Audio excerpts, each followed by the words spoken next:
Hey everybody, it's Maggie from Personal Euphoria with today's plank story.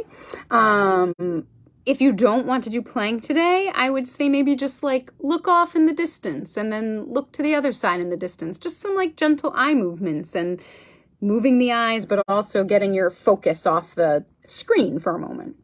And then otherwise, you can of course do your favorite version of plank.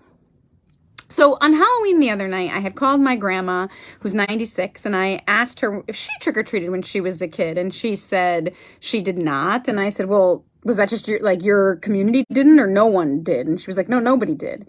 And then I said, well, mom trick-or-treated, and she said, yes, your mom trick-or-treated. And I thought, how did this trick-or-treating thing get started between the 1920s and the 1940s, right? Like, who's the first kid that knocks on a door and is like, trick-or-treat, got candy for me? How does that happen? And it seems like, oddly, since this wasn't that long ago, people don't have like a definitive, clear understanding of exactly how it happened. But I did a little bit of research, and it sounds like some Irish and Scottish immigrants started in the 20s doing some like mild pranks on Halloween night, which had like some Celtic origins and in the US.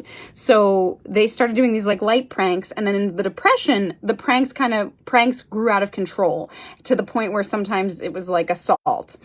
And they think that trick-or-treating became like a community response to try to resolve this excessive pranking and have an activity for kids that people had organized, which seems like a great solution to a problem, by the way, like trick-or-treating and this fun night for kids and, you know, giving candy and decorating.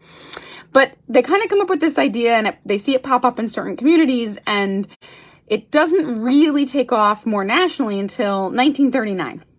And then World War II breaks out, and there's a rationing on sugar, and so no one can go trick-or-treating.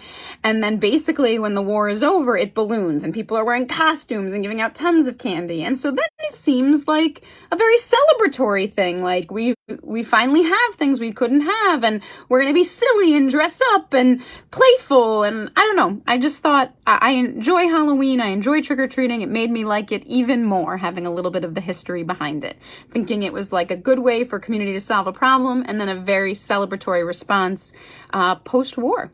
So anyway, that is your plank story for today. I hope you have a wonderful day, and as always, keep moving.